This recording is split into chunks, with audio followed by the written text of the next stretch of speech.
Physics अभ्यास के special series session में आप सभी का लेक्चर नंबर 6 में एक बार फिर से हार्दिक स्वागत है। जैसा कि आप सभी को मालूम होगा, फिजिक्स अभ्यास के पिछले लेक्चर्स में हम लोग एरर एनालिसिस पर बेस्ड क्वेश्चन कर रहे थे।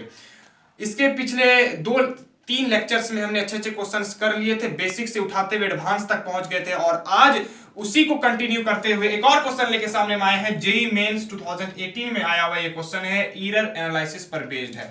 जैसा कि आप सभी को मालूम होगा, जैसा कि इस सीरीज में आप लोग जुड़े हुए हैं कि फिजिक्स अभ्यास में हम लोग 11th फिजिक्स के अच्छे न्यूमेरिकल्स कर रहे हैं, हर एक टॉपिक से रिलेटेड बेसिक से एडवांस लेवल करके, और हर एक चैप्टर वाइज कर रहे हैं। कैसे कर रहे हैं? Chapter wise. तो हमारा अभी यूनिट एंड मेजरमेंट चैप्टर चल रहा है, इसके बाद काइनेमेटिक्स अच्छे चैप्टर्स आने वाले हैं।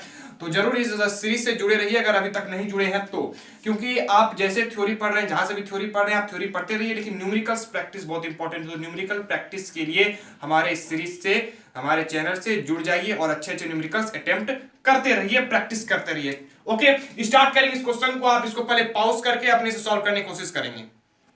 देखिए मैं सॉल्व कर रहा हूं। कह रहा है period of oscillations of a simple pendulum. Simple pendulum पर बेस्ड एरर है। पिछले लेक्चर में भी इसी पर बेस्ड सेम क्वेश्चन कर रहे थे। वो जेईई मेंस 2019 का था, ये 2018 का है, सेम सवाल है। उसके पहले कॉन्सेप्ट बिल्डिंग सारा सवाल कर रहा था, बेसिक कॉन्सेप्ट बिल्डिंग सवाल। Period of oscillation of simple pendulum is t equal to 2 pi root under l upon g। ये क्या दिया हुआ है? t equal to 2 pi root under l upon g। ये टाइम पीरियड दिया हुआ है। टाइम पीरियड निकालने का फॉर्मूला पढ़े होगे, t 2 पाई l अपॉन g। ये फॉर्मूला का यूज यहाँ पे करना है। Measured value of l, l क्या है? लेंथ, और लेंथ का मेजर्ड वैल्यू हमको दिया हुआ है, ये लिख लेते हैं यहाँ पे। ये गिवन है l इक्वल टू 20.0 सेंटीमीटर, और कह रहा है known to 1 mm accuracy. Known to 1 mm accuracy का मतलब क्या हुआ कि 1 mm का वो एक्यूरेट मेजरमेंट कर सकता है, तो एरर भी वो 1 mm का करेगा। ये बात समझने वाली है। जितना एक्यूरेसी होगा उतना मैक्सिमम एरर होगा। पिछले लेक्चर पर क्या क्वेश्चन था? वो पिछले लेक्चर में जो क्वेश्चन कराया था वो था लिस्ट काउंट पे। जो जितना किसी भी इंस्ट्रूमेंट का लिस्ट काउंट होगा उतना वो मैक्सिमम एरर कर सकता है। तो यहाँ पे मैक्सिमम एरर ही हम लोग लिखते हैं, और यहाँ पे एरर जो होगा लेंथ में, यानी कि delta L that is 1 mm। Delta L क्या है? Error in L. Theory part पढ़ने के बाद ही न्यूमेरिकल अटेम्प्ट करें। 1 mm को सेंटीमीटर में कन्वर्ट कर देंगे, 0.1 सेंटीमीटर। और क्या है? टाइम 100 ऑस्किलेशन का for the pendulum is 90 second. ये पॉइंट नोटेट करने वाला है कि 100 ऑस्किलेशन का टाइम दिया हुआ है 90 सेकेंड। इसको भी नोट कर लेते हैं। टाइम फॉर 100 ऑस्किलेशंस, 100 ऑस्किलेशन का टाइम। इसी पर बेस्ड हमने कंसेप्ट भी आपको पिछले लेक्चर में बताया था। इस लाइन पर बेस्ड, इस पे बहुत लोग अलग तरह से बनाते हैं, जो कि कंफ्यूजन होता है, जो कंसेप्ट गलत होता है। जैसे कि पिछले लेक्चर में देखा होगा तो कंसेप्ट समझ में आ गया होगा, फिर भी मैं रिपीट करूंगा इसमें। और कह रहा है using a wrist watch of 1 second resolution. 1 second का रिजोल्यूशन मतलब टाइम में भी कितना मैक्सिमम एरर जाएगा? वो 1 सेकेंड का, मतलब delta T. Error in T, capital T लेते हैं क्योंकि कैपिटल टी से टाइम पीरियड होता है। ये टाइम पीरियड की जो बात हो रही है वो कैपिटल टी में हो रही है, 1 सेकेंड का। चलिए, तो इसमें हमको क्या निकालना है? एक्यूरेसी इन डिटर्मिनेशन ऑफ जी। जी में कितना एक्यूरेसी हो सकता है, मतलब कितना एक्यूरेट मेजरमेंट कर सकता है, यानी कि कितना मैक्सिमम एरर भी वो कर सकता है। जितना एक्यूरेट मेजरमेंट करेगा उतना वो ज्यादा से ज्यादा गलती भी कर सकता है। मैक्सिमम एरर की तरफ हम लोग बढ़ते हैं, ठीक है, क्वेश्चन में। तो जी में हमको निकालना है, दैट इज जी का परसेंटेज में ऑप्शन दिया हुआ है। परसेंटेज में मतलब जी का हमको परसेंटेज एरर निकालना है एक तरह से। इसी फॉर्मूला को लगाएंगे। इस फॉर्मूला में देखिए रूट दिया हुआ है, रूट को हटाने के लिए क्या करेंगे? दोनों तरफ स्क्वायर कर देंगे। तो स्क्वायर करके यहां लिख रहा हूं, स्क्वायर करके यहां लिख रहा हूं, T square equal to 4 pi square, root हट जाएगा। करेक्ट है, करेक्ट है। 4 पाई स्क्वायर क्या है? कांस्टेंट है। पाई क्या है? कांस्टेंट है। 4 क्या है? कांस्टेंट। तो 4 पाई स्क्वायर क्या हुआ? कांस्टेंट हुआ। तो कांस्टेंट वैल्यू में कोई एरर नहीं, कांस्टेंट वैल्यू में कोई एरर नहीं। चलिए, तो एरर किस में होगा? T square equal to L upon G में एरर आ सकता है। हमको किस में बात करना है? जी में बात करना है। तो जी को निकाल लेते हैं। जी को यहां से हम डायरेक्ट निकाल सकते हैं। G T square L upon T square होगा, ये एल अपॉन टी स्क्वायर। इस एक्सप्रेशन को हम डायरेक्ट लिख सकते हैं, G equal to L upon T square.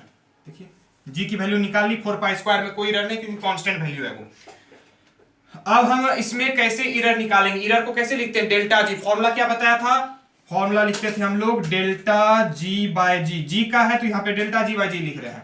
Delta G by G is equal to, delta G क्या? Error in G. Is equal to, ये एल है तो लिखेंगे delta L upon L. Delta L क्या है, error in L upon actual value of L, फिर plus देते थे। और इसके 3 लेक्चर पे हमारा ये यही फॉर्मूला चल रहा है, और हर बार मैं बता रहा हूं इस फॉर्मूला को कैसे लिखना है। एक भी लेक्चर से आपने अटेम्प्ट किया होगा बेसिक वाला भी, तो ये फॉर्मूला लिखने सीख गए होंगे। तो अब क्या बच गया इस फॉर्मूले में, डेल्टा डी बाई बी, और क्या बताया था, डिवाइड में भी है तो भी प्लस देना, यहाँ पे मल्टीप्लाई रख के कुछ रहता तो भी प्लस देके हम फॉर्मूला आगे बढ़ाते, और पावर बाहर आता है, ये बताया था। पावर है 2 तो 2 बाहर लेंगे, स्क्वायर है तो 2 बाहर लेंगे, और फिर डेल्टा टी बाई टी हो जाएगा। ये यहां तक तो कोई दिक्कत नहीं है। अब हमको वैल्यू रखना है, डेल्टा एल, एल की वैल्यू दी हुई है, एल की वैल्यू दी हुई है, शॉर्ट इसको कैपिटल में लिख लेते हैं, स्मॉल में, दोनों की वैल्यू डेल्टा एल एल दोनों यहाँ पे दिया हुआ है, ये हमको निकालना ही है। हमको चाहिए डेल्टा टी बाई टी, यहाँ पे कुछ दिया हुआ है, टाइम फॉर 100 ऑस्किलेशन, क्या यही है, और यहाँ डेल्टा टी भी दिया हुआ है, डेल्टा टी भी दिया हुआ है, ये डेल्टा टी तो ठीक है, ये यही है क्या हमको जो चाहिए यहाँ, delta T time T by. अगर आप ऐसा सोच रहे हैं गलत सोच रहे हैं, जैसा कि हमने बता दिया है, ये जो टाइम है 100 ऑस्किलेशन के लिए 90 सेकंड है। ये किसका टाइम है, 100 ऑस्किलेशन का 90 सेकंड है। यहां जो हमको टी चाहिए वो टाइम पीरियड है, क्वेश्चन भी टाइम पीरियड की बात कर रही है। तो टाइम पीरियड क्या होता है, एक ऑस्किलेशन में जो टाइम लगे उसको टाइम पीरियड कहते हैं। तो 100 ऑस्किलेशन के लिए 90 सेकंड लग रहा है, हमने फॉर्मूला बताया था, 100 ऑस्किलेशन के लिए अगर 90 सेकंड लग रहा है, हमको टाइम पीरियड चाहिए, कैपिटल टी चाहिए, ये स्मॉल टी इसको मान सकते हैं हम, ये कैपिटल टी चाहिए जो कि एक ऑस्किलेशन के टाइम को टाइम पीरियड कहते हैं। तो यहां से हम एक ऑस्किलेशन का टाइम पीरियड निकाल सकते हैं ना, क्या हो जाएगा 90/100, ठीक है, ये कट जाएगा। इसलिए हमने फॉर्मूला बताया था पिछले बार में, क्या बताया था, T is equal to T upon N, कि अगर n ऑस्किलेशन में स्मॉल टी टाइम लग रहा है, n ऑस्किलेशन में स्मॉल टी टाइम लग रहा है, तो एक ऑस्किलेशन में t अपॉन n टाइम लगेगा। एक ऑस्किलेशन को ही हम कहते हैं टाइम पीरियड, तो यही फॉर्मूला यहां पे मैंने लिखा है, ठीक है। एक ऑस्किलेशन का टाइम पीरियड हम निकाल सकते हैं n 90/100, ठीक है।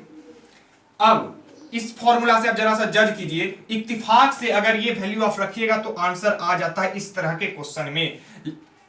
लेकिन कॉन्सेप्चुअल क्वेश्चन जेई 2018 का कर रहे हो ना, जेई 2010 का क्वेश्चन करोगे तो उस पर जो बेस्ड क्वेश्चन होगा वो नहीं होगा, इसलिए कॉन्सेप्ट बता रहा हूं, समझिए, कॉन्सेप्ट समझ आ रहा हूं। t equal to T upon N किया, ये निकाला यहां से। अब डेल्टा टी चाहिए, डेल्टा टी चाहिए तो क्या करेंगे, n तो नंबर है उसमें कोई एरर नहीं, ऊपर वाला t में एरर होगा, ये हो t ये है तो डेल्टा टी ऐसे लिख सकते हैं, n में डेल्टा नहीं लगाना है, n क्या है नंबर है उसमें कोई एरर नहीं, ऊपर वाला डेल्टा टी। हमको क्या चाहिए, डेल्टा टी बाई टी चाहिए, यहां पे डिवाइड कर दो, इसको इससे डिवाइड कर दो, क्या हो जाएगा डेल्टा टी बाई टी, ये आ जाएगा, इससे डिवाइड करोगे तो n n कैंसिल हो जाएगा, इसके इतना बटे इतना हो जाएगा, यानी कि स्मॉल टी बाई टी। ये देखिए क्या इत्तेफाक है, इसलिए आंसर आ जाता है। जो गलत कंसेप्ट लेके भी चलते हैं कि यही मेरा टाइम है, इसी को यहां रख देते हैं और आंसर आ जाता है, लेकिन कंसेप्ट गलत नहीं रखना है। फिजिक्स अभ्यास से पढ़ रहे हैं, कंसेप्ट गलत नहीं रखना है। ये मेरा कैपिटल टी नहीं है, ये तो 100 ऑस्किलेशन का टाइम दिया हुआ है, लेकिन आंसर बराबर हो गया। देखिए आप ई कैपिटल टी रखिए, स्मॉल टी रखिए, दोनों बराबर हो गया, लेकिन कंसेप्ट गलत नहीं रखना है, ताकि जेई 2010 का, मैं अगले लेक्चर में जस्ट आगे वाला में जेई 2010 का क्वेश्चन लाऊंगा, उसमें अगर यही कंसेप्ट रहा ना तो वहां सॉल्व नहीं होगा। ये कंसेप्ट जानना पड़ेगा आपको, कैपिटल टी स्मॉल टी वाला। तो अब इसको मैं आप इरेज कर रहा हूं, आप लिख लीजिए पॉज करके, नहीं किया तो पीछे जाके पॉज कीजिए। ये देखिए दोनों बराबर आ गया, तो हम स्मॉल टी का वैल्यू यहां पे रख सकते हैं। अब वैल्यू रख देते हैं, कैपिटल टी की जगह स्मॉल टी। कंसेप्ट यहां पे बता दिया कि अब कैपिटल टी स्मॉल टी के बराबर ही होगा। अब हम वैल्यू रखेंगे कंसेप्ट समझ लेने के बाद, लेकिन ऐसे ही नहीं रख देना है, कंसेप्ट नहीं जान रहे हैं, रख दिए, जेई 2010 का क्वेश्चन सॉल्व नहीं होगा। अब वैल्यू रख रहे हैं डेल्टा जी अपॉन जी। अब देखिए हमको परसेंटेज पूछ रहा था, हम परसेंटेज में आंसर देंगे, तो परसेंटेज में देने के लिए 100 से गुना कर देते हैं, सबको कर देते हैं 100 से गुना, वैल्यू भी रख देते हैं साथ साथ में। डेल्टा एल की वैल्यू 0.1 सेंटीमीटर अपॉन एल की वैल्यू 20 सेंटीमीटर, 100 से गुना कर दिया, plus 2 times of delta T 1 second given है, और टी कितना 90 सेकेंड बताया ना, कैपिटल टी स्मॉल टी बराबर होगा, और 100 से इसको भी गुना कर देंगे, सबको 100 से, इसको भी 100 से, इसको भी 100 से, इसको भी 100 से गुना कर दिए।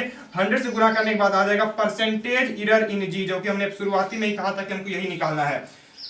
ये 0 आएगा, 1 2 खत्म, यहाँ देखिए ये और ये खत्म, ऊपर क्या बच गया, ऊपर कुछ नहीं बचा, ये आ गया 1/2 प्लस और क्या बचा 20/9, ये 1/2 हो गया 0.5 प्लस ये कितना हो गया 9 2 18 2.18 20 फिर 9 2 18 19 22 फिर 9.2 19 80 22 9 2 18 2 करके आ रहा है।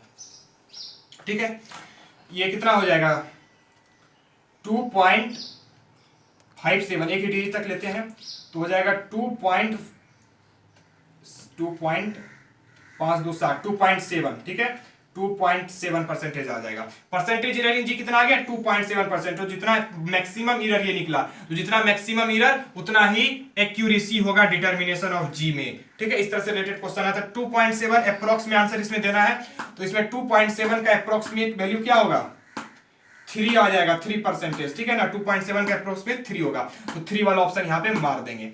तो ये जेईई मेंस 2018 का सवाल था। यहाँ पे हमने कंसेप्ट भी बताया कि इत्तेफाक से ये आंसर आपका हो जाता है सही, लेकिन ये गलत कंसेप्ट रखने पे जेईई 2010 का क्वेश्चन सॉल्व नहीं होगा। अगले लेक्चर में हम लाने वाले हैं जेईई 2010 का सवाल, और फिजिक्स अभ्यास से जुड़े रहने के बाद काइनेमेटिक्स, मैकेनिक्स जैसे बड़े बड़े चैप्टर्स पे भी हम लोग अच्छे न्यूमेरिकल्स करने वाले हैं। Thanks for watching this video.